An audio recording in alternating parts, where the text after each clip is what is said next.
Ladies and gentlemen, welcome to week 11 of the Above Average World League. This week we're going to have a fantastic matchup that we've already seen before. We're going to have BDB consisting of OVO Bandit and Speedy Red Raider going up against Mike and Ike with Dab Pressure and Pursed FPS.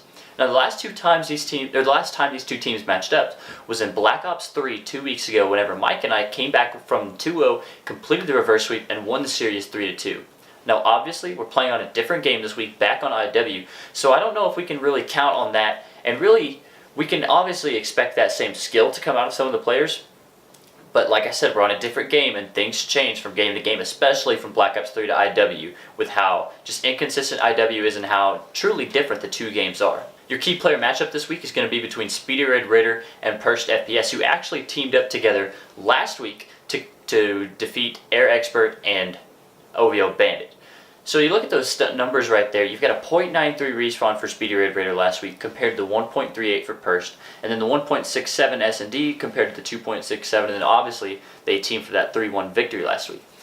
So last week was another performance where we see Pursed really come out and just take over a game and really slay out with that massive slaying ability that we see he has, but we also know that Speedy Red Raider has that ability as well. So last week, maybe he was getting a little bit overshadowed by Pursed FPS as he ends with that .93, which is not bad, but it's the weeks before, or the weeks prior to that, he had been up around a 1.2, 1.3, and maybe that's where we'll see him sit at this week, because we know that he has that ability, and maybe this time with OVO Bandit, who's obviously still a good slayer, but not as high level slayer as Speedy Red Raider, maybe that'll kind of even out, and Speedy Red Raider will be able to play at that high level of intensity that we know that he can do.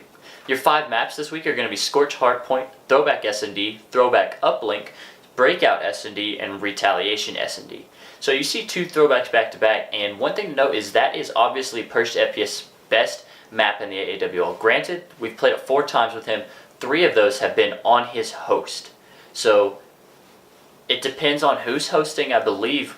However, the one time he did play, he still went about 10 positive. So we do know that he is a great slayer, and especially on that map, but we really haven't seen him enough off of his own host to determine how truly good he is on that map, because his host is kind of rough for some other players, and obviously for him it's just fluid. He can just play right through it and just shoot all the laggy people in the lobby. So I am interested to see if that is a factor whenever we come into that map, although we do face it twice, or we do have that map twice.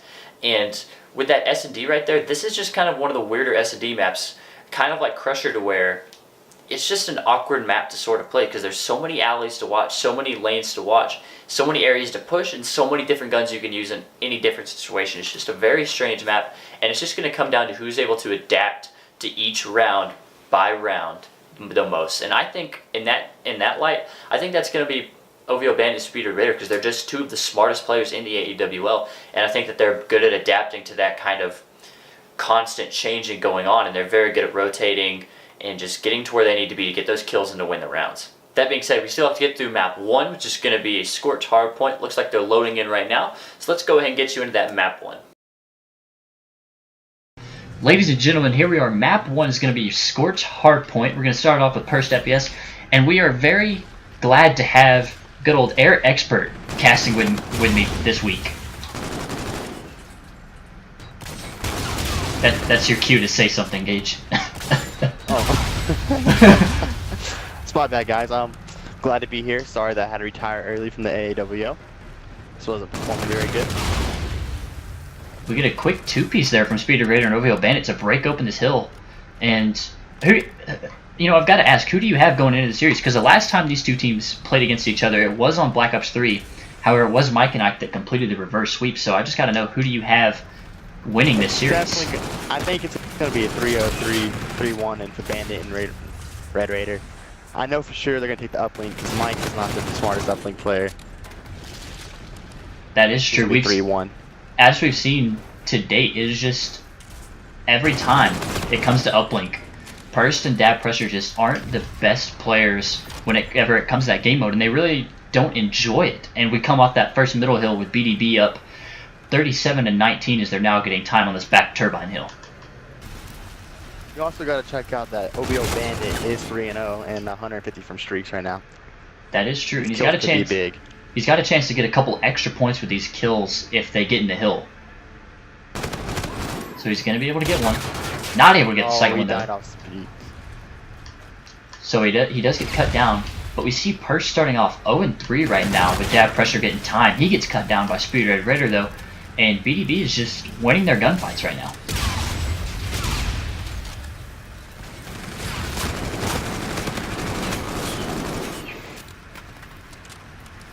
This is weird to see. I know Purse is usually the best gun skill, just not the smartest player. He's starting out 0-4. They do, however, have the rotation for this next hill. They're going to lock it down first. They just got one right outside, though, already. And they are able to get that kill. Purse is able to pick up his first one on the third hill, as they are still down by about 35 points, trying to get back into this game.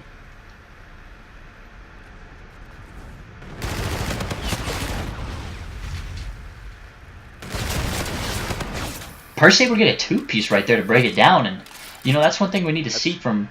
That's a good sign for Mike and Ike's. They needed that to get back in this. It's still time's important.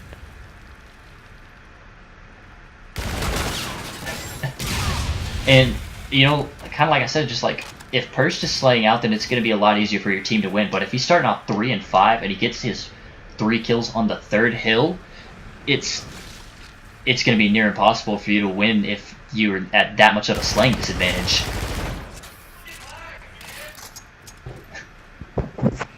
Here's some complaints about the lag coming in. Yeah, it's a little bit of lag, but it's just a little spike every once in a while.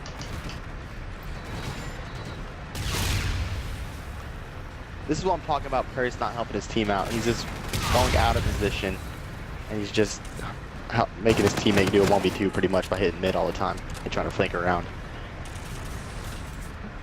That is true, and we see BDB the first team to break 100 points.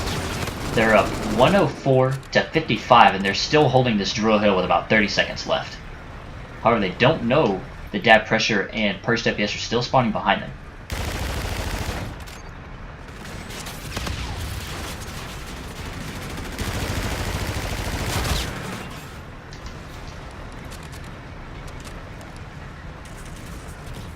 So as we come out of this first rotation of hills, it's BDB up by about 60 points, 65 points, and we'll go with a listening on them and just see how they're handling this game and how they plan to keep putting the pressure on.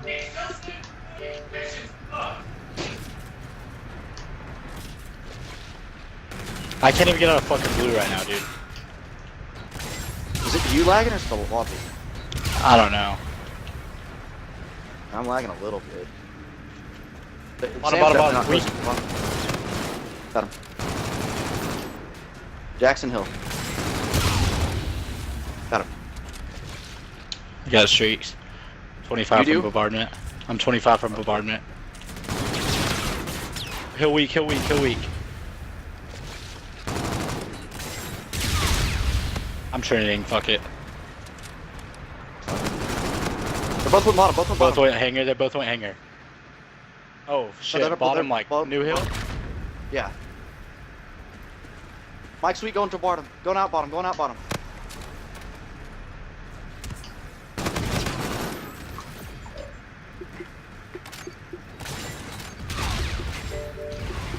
Jackson, coming elbow. So back on this Turbine Hill again, we see Dab Pressure break it open with a two-piece, and we see OVL Bandit get cut down just short of his streaks. How much do you think that's going to play into the rest of this map, Expert?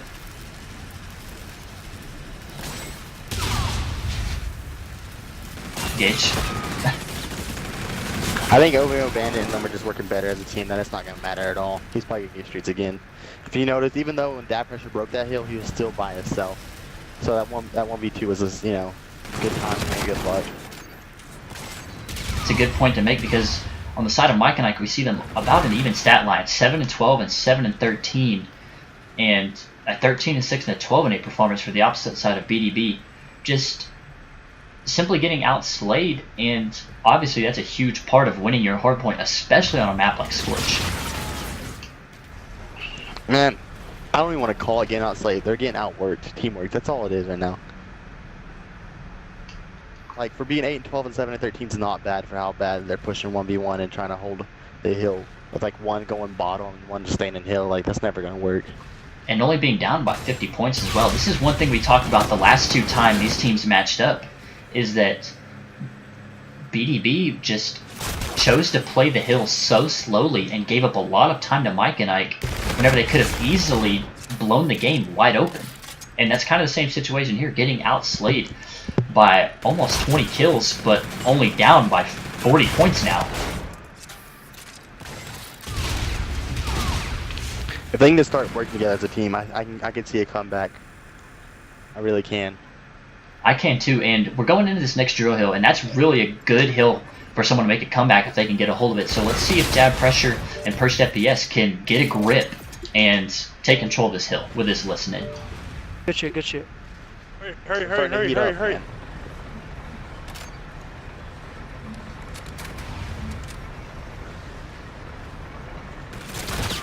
Behind me, man! What is that timing? Dude, you were right over there. That's so stupid. I know. It's honestly retarded as fuck. That's the whole reason I... Alright. Pinch. Dude, you gotta they're already get that watching kill. this shit. He was already pre-aiming it, like, there's nothing I could do. Percy's not got a even really in favorable heal. spawn right there. It's gonna help his team out a lot. What? Dude, I got the 100-point secure and I thought I killed him. You gotta go big, Mike. You gotta get this kill, bro. That'll be huge. What's that? Let's go, Mike.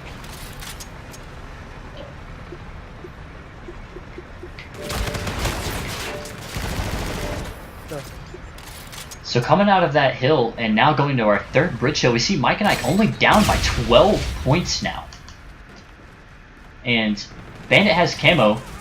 Doesn't look like he's going to pop it right now, but do you think, even though they break the hill, do you think this is still winnable for Mike and Ike despite their lack of slaying?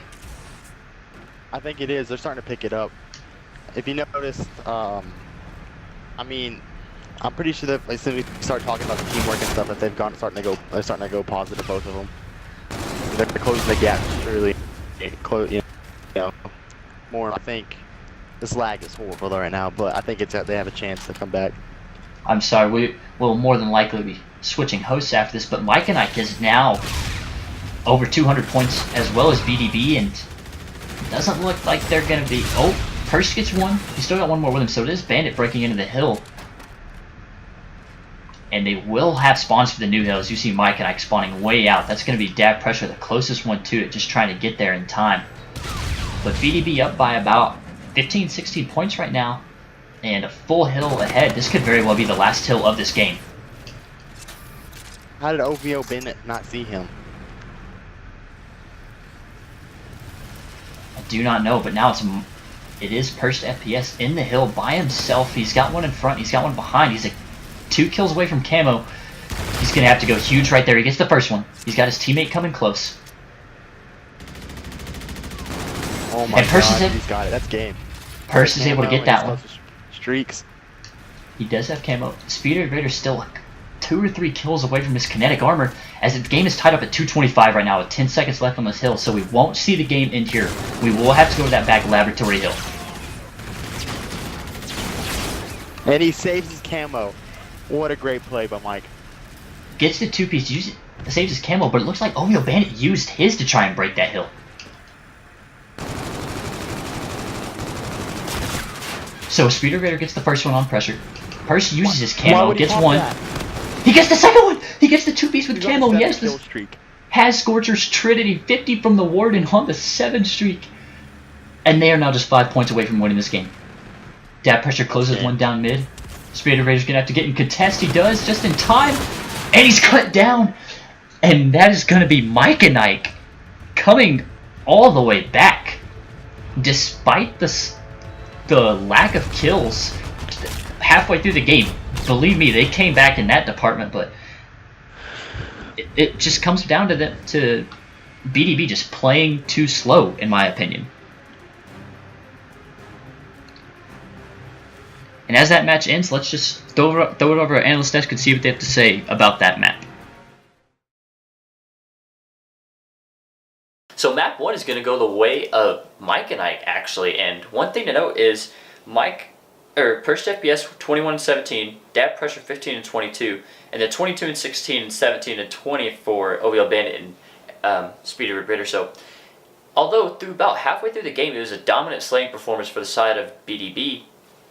Mike and I kind of caught up, and because of that, were able to get themselves back in the game. However, one thing we talked about, me and Air Expert, is the fact that BDB just played so slow. They took a lot of time trying to get those setups to break the hills, and in doing so, gave up 20 to 30 seconds every hill. This game should not have been close. BDB should have won 250 to around 175. In my own personal opinion, I think they just played those breaks way too slow and gave up way too much time to a team that they were dominating on the scoreboard and on the slaying side of things. And in doing that, they let them get in the game, let them keep playing, let them get in a groove, as we saw. And Persepius took hold of that, and he took over the game a little bit. 21-17, not that big of a lead, or not that big of a KD, but still just it coming down from how negative he was. I believe he was 6 or 7 negative at one point in time, and then he comes back and just blows up and wins the map for his team, honestly. And I think it really just comes down to BDB just playing very slowly on their breaks, and that kind of cost them that map. So it is going to be 1-0 for the side of Mike and I. And next up, we'll have a throwback S&D. We'll get that right into that after this break.